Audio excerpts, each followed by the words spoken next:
Salam damai sejahtera di dalam Tuhan kita Yesus Kristus. Shalom, selamat pagi dan semangat pagi. Jumpa kembali dalam renungan pagi kita untuk hari ini, Senin 13 Februari tahun 2023. Dan mohon maaf oleh karena pelayanan pada renungan pagi hari Minggu tidak dapat di-upload oleh karena saya berada di tempat yang tidak ada jaringan. Dan pekabaran firman Tuhan kita di pagi hari ini dengan judul belas kasihan. Sebelum kita lanjutkan, mari berdoa. Bapa di surga, terima kasih oleh karena kasih-Mu telah menjadi bagian kami semua hingga di pagi hari ini. Kami akan dengarkan pekabaran firman Tuhan. Biarlah firman-Mu boleh menjadi berkat di dalam kehidupan kami. Terpujilah nama Tuhan. Dalam nama Yesus kami telah berdoa. Amin.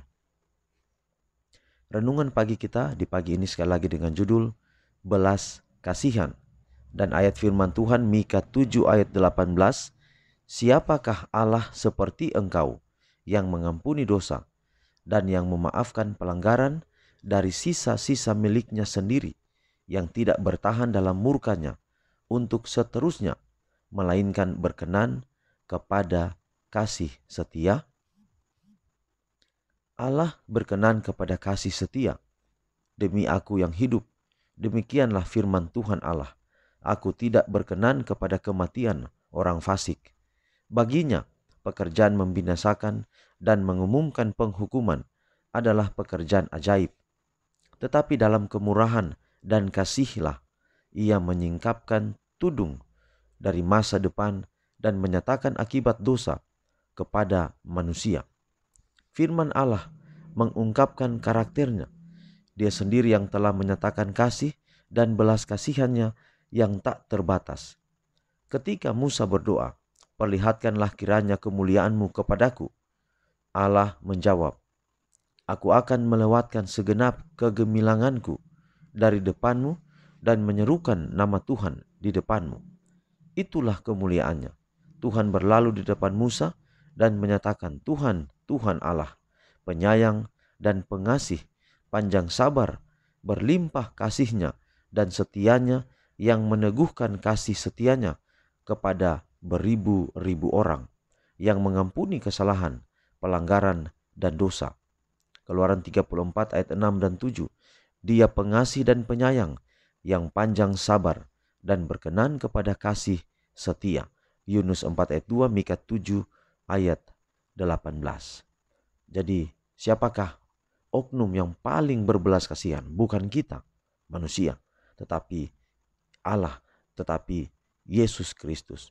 Allah melalui Yesus Kristus menyatakan belas kasihannya, mengampuni kita.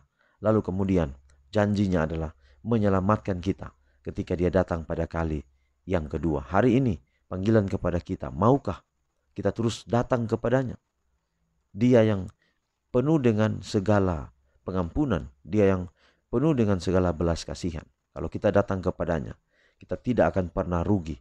Oleh karena kita akan menerima belas kasihan Tuhan, menerima kasih karunia yang Tuhan berikan kepada kita. Kadang-kadang saya dan saudara lari meninggalkan Tuhan, tapi panggilan kepada kita hari ini, kenapa kita harus lari meninggalkan Tuhan? Artinya kita akan pergi kepada dunia, lebih menyayangi dunia. Padahal di dalam dunia tidak ada yang mengenal belas kasihan. Hanya kepada Yesus kita boleh mendapatkan belas kasihan. Tuhan berkati perkabaran pagi ini jadi berkat dalam hidup kita semua. Mari kita akhiri dalam doa, mari berdoa. Bapa di surga, terima kasih atas semua kebaikan-Mu dalam kehidupan kami. Tuhan sudah jaga pelihara kami hingga di pagi ini. Kami menyerahkan seluruh keberadaan hidup kami ke dalam tangan Tuhan. Firman yang kami dengar jadi berkat dalam hidup kami dan menuntun kami untuk tetap setia kepadamu. Inilah doa kami ya Bapa. Terpujilah nama Tuhan, dalam nama Yesus kami telah berdoa. Amin.